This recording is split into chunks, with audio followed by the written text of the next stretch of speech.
Alright, good morning my friends. I decided that I wanted to do a little vlog today. It's currently 3:33 and 3:33 a.m. and I have a couple things to do today. I have to start work early because I'm way behind on things, and I said I would do things this weekend at work that I didn't, so I'm trying to catch up right before my actual shift work. And I'm getting my hair cut today. These long locks are gonna be chopped, and I have been having some severe anxiety around driving. I do have to drive to my haircut, so we're gonna capture that. I also started work early because I wanted to get off work early to finish this book.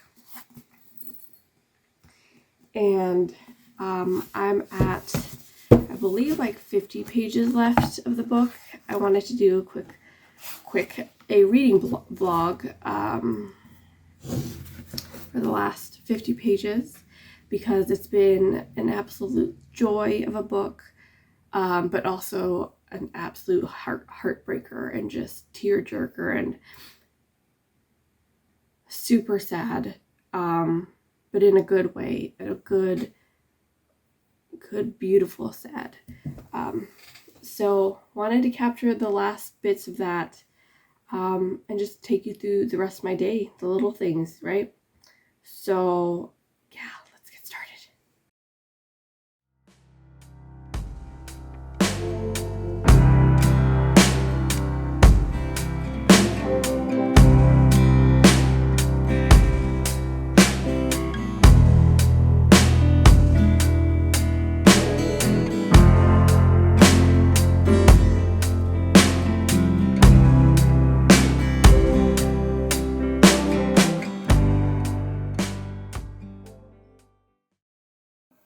So quick update, I just checked my email and my manager approved part-time. So I am going to be doing a little bit more YouTube than usual. I'm going to do 33 hours instead of 40 so I can keep my benefits at work. But just having that one day of like basically doing something else is amazing. And I'm very excited to have that day off. Everyone meet my coworker. She is the worst coworker in the world. She interrupts a lot. What am I trying to say? Come chill. Sit. Hi, Wing. Oh, very disruptive.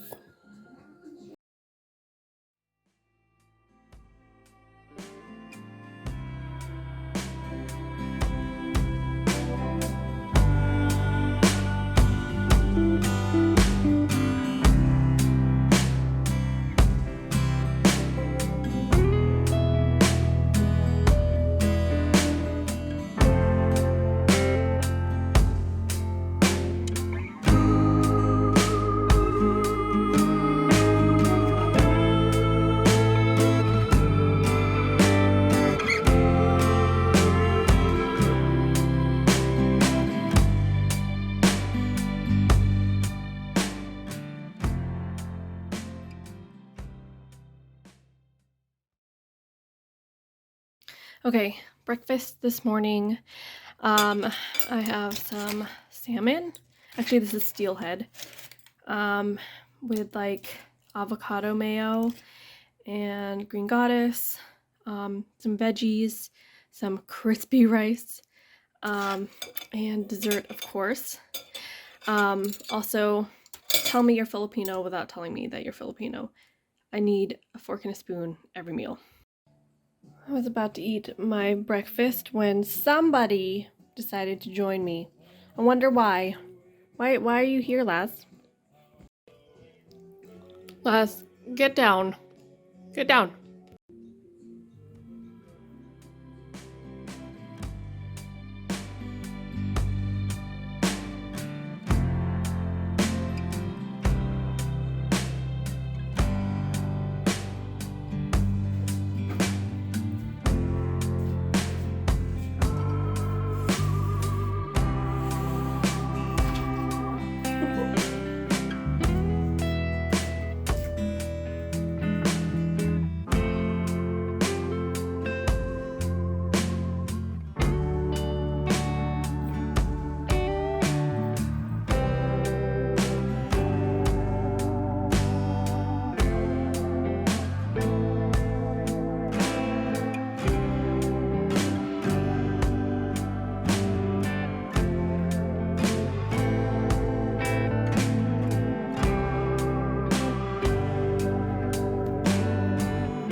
Okay, I have some extra time before my appointment this morning, my hair appointment, and I'm gonna do it. I'm gonna try and read some of this, and yeah. Does anybody get nervous about finishing a book? Like, it's so good that you don't want to be done with the experience and you like procrastinate because you just like reading so much. That's definitely me. So I'm nervous about finishing this because this has been such a treat, such an amazing book, and I only have this much left. So watch me read, probably break down and cry.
I need to get ready for my hair appointment, get my hair cut, but I have about 20 pages left of this wonderful, wonderful book that I'm truly sad to finish.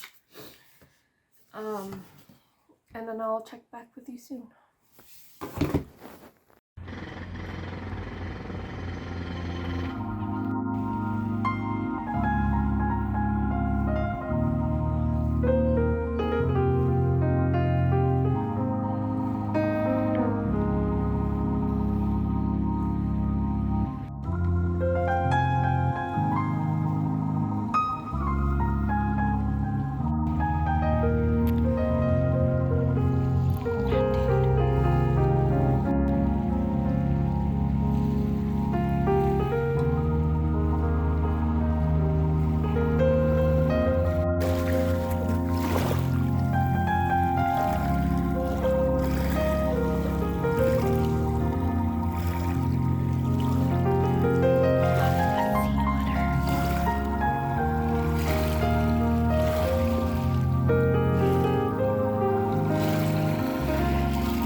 So we have about an hour before my next meeting. And you know what I'm gonna do? I'm gonna read the rest of this book. So no makeup today because I'm just gonna cry it off anyway. Honey, what are you doing? Come here, come here, come here, come here, come here. Arwen. Oh my god, I just called my cat my child's name. Come here, Arwen. Alright, well, you're gonna watch me either way. So, come here, baby. Come here.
Ugh.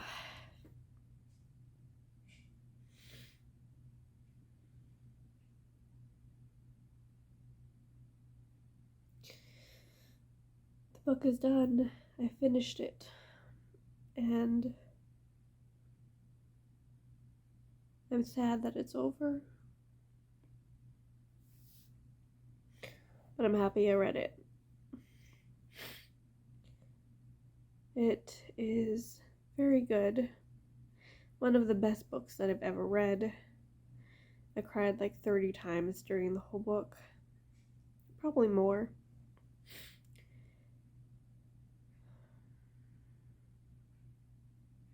There's so much to say about this book. But I understand why people don't really talk about it. I don't think I could put words together to describe this book that would provide the right description of how amazing and sad this book is, but how important it is too. I get why people don't describe what happens or ruin the plot, because there isn't really any plot. It's all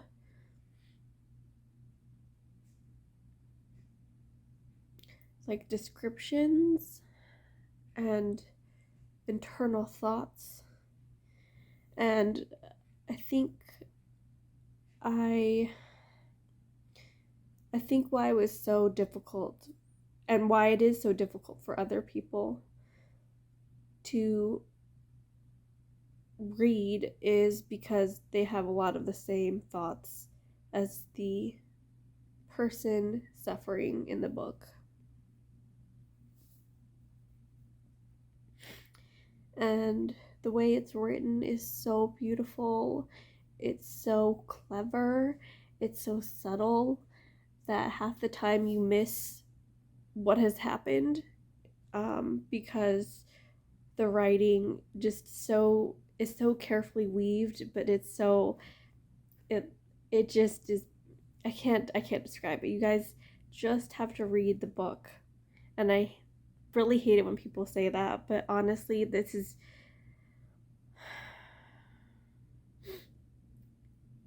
probably like the most favorite book that I've read in the last 5 years. Although I haven't been reading for much in the last 5 years, but definitely very, very important. I think it's really, really important because, yeah, I don't know. You'll just see. I feel like you'll know when you read it.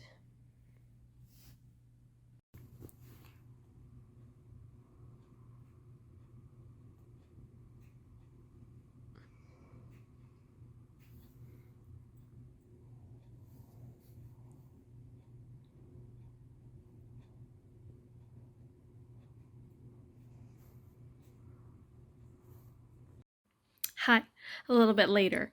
And I want to describe, now that I've processed the book a little bit more, why this book was so difficult for me and why I enjoyed it so much.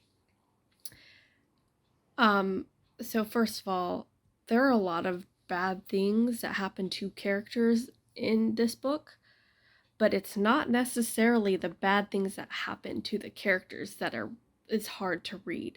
What's hard to read is the internal dialogue, the way things are described, and how people feel after certain things. That was the hardest part for me to read and digest about this book, because I feel a lot of the same feelings that a character um, feels. And that was like hard to read because it was hard to see outside of myself and to relate so much. And I didn't go through the things some of the characters went through, but I still understand the description of the mental illness that the characters go through, because it's traumatic. You don't have to have a traumatic past, like that traumatic. And I'm saying that as in like what happens in the book. You don't have to have so much happen to you to go through the internal turmoil.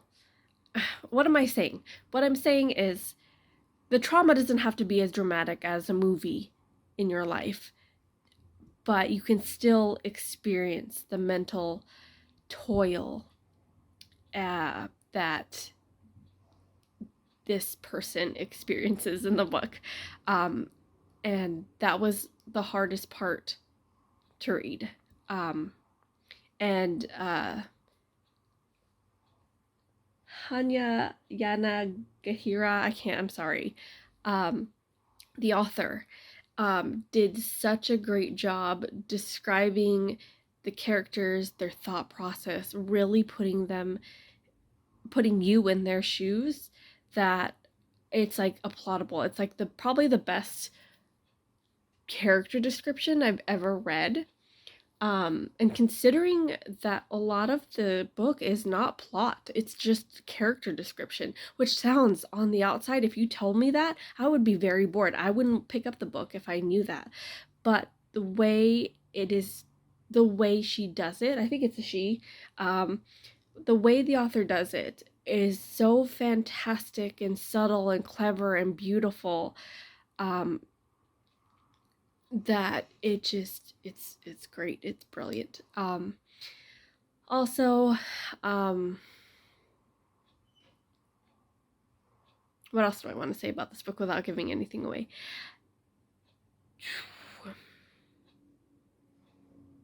I'm not sure yet. This might be a mild spoiler, so stop watching or skip over this part if you don't want spoilers.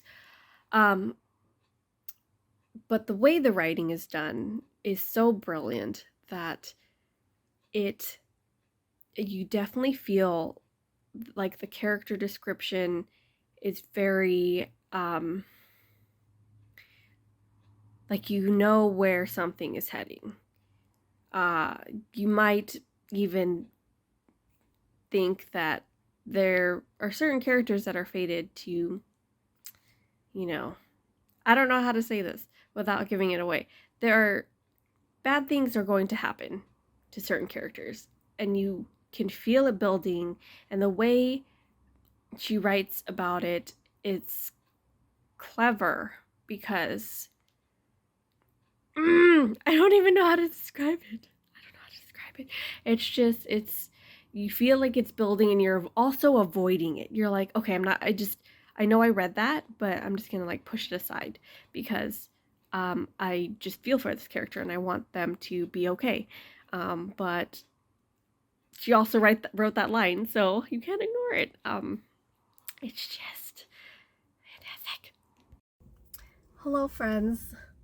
Okay, this is as good as this camera's gonna get, so you're gonna have to bear with me. I don't have fancy camera equipment, but I wanted to wrap up the A Little Life reading vlog and just my final thoughts after processing it, after taking pretty much like a month of reading it, and just what I feel overall the book brought me in particular.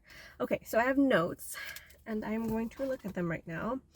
Let's see. Okay, so I noticed this weekend, and you might see it, I'll drop some clips in of this weekend. Another day, another anxious diary entry. I've had a rough weekend.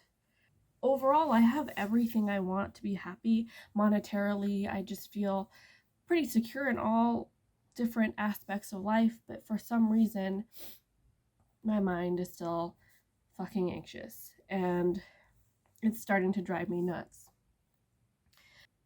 I have felt happy, but there is always anxiety mixed into some part of the happiness. I'm wondering, is it time to get medication? Is it time to get medicated?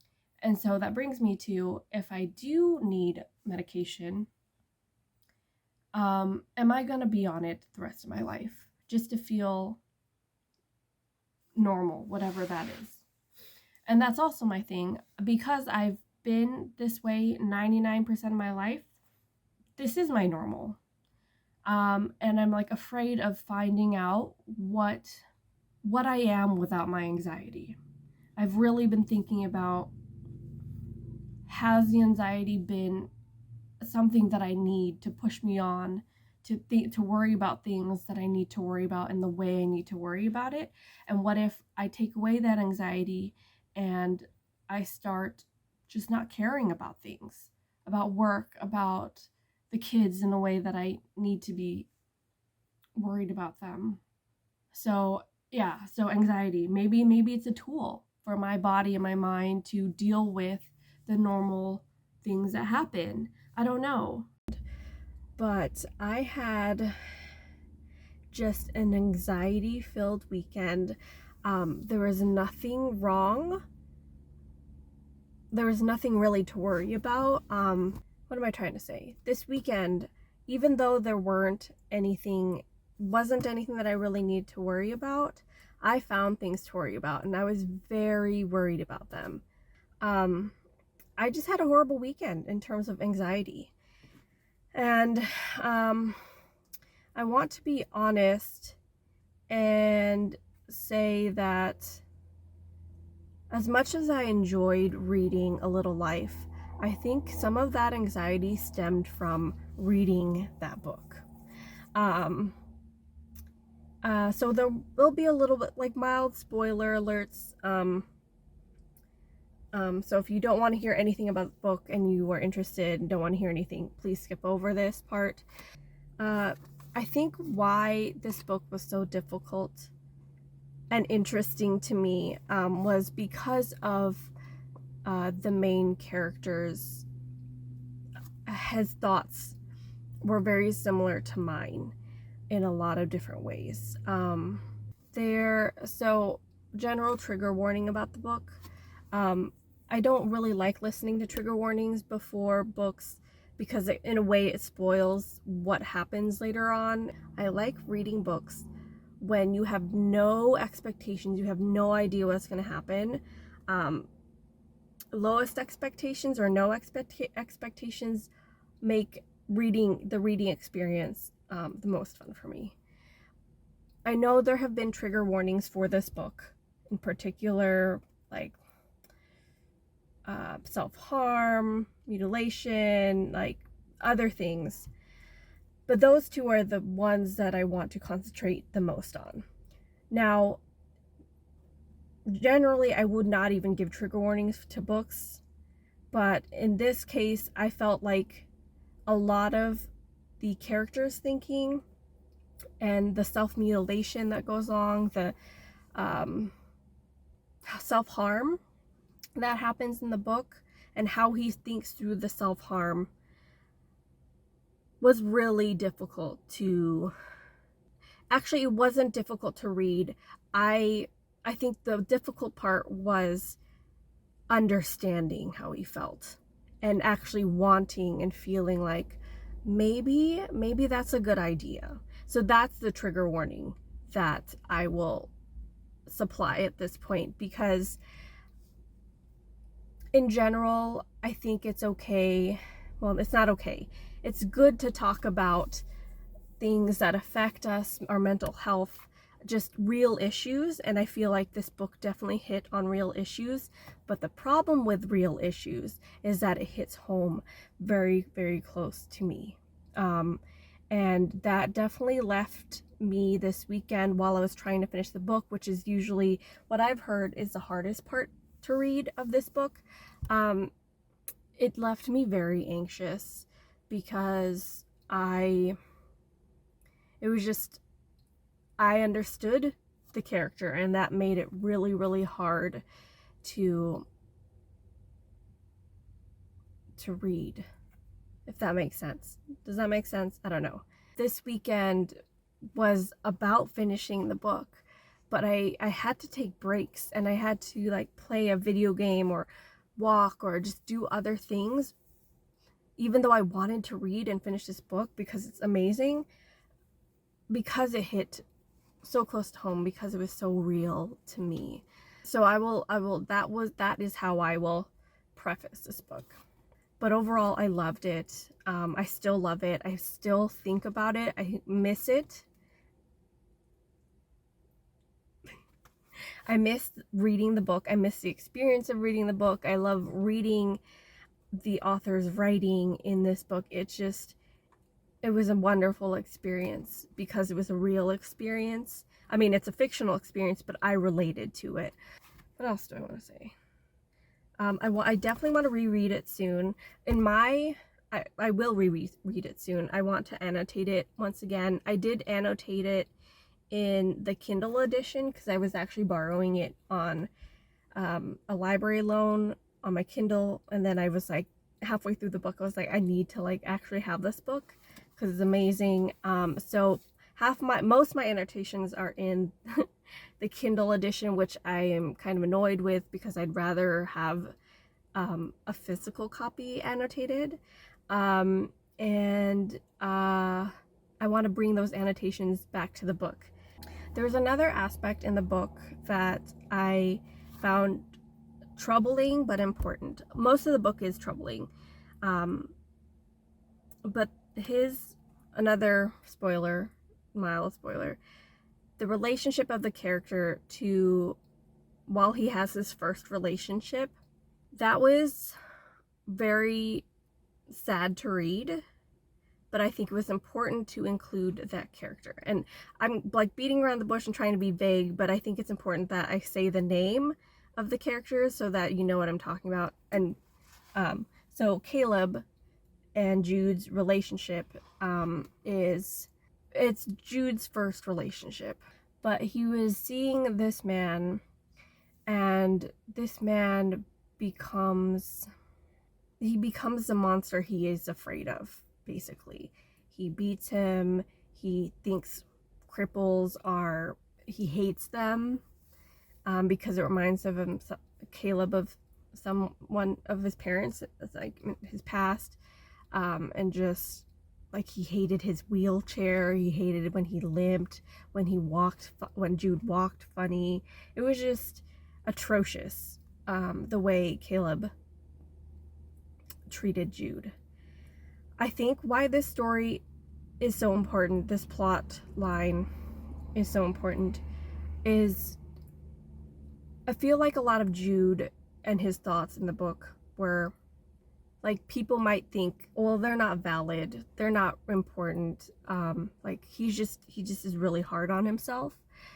But Caleb brought to the book like the validity of thinking these things. Like, there are people out there that think really shitty things about you, that judge you, that think you are the monster that you are,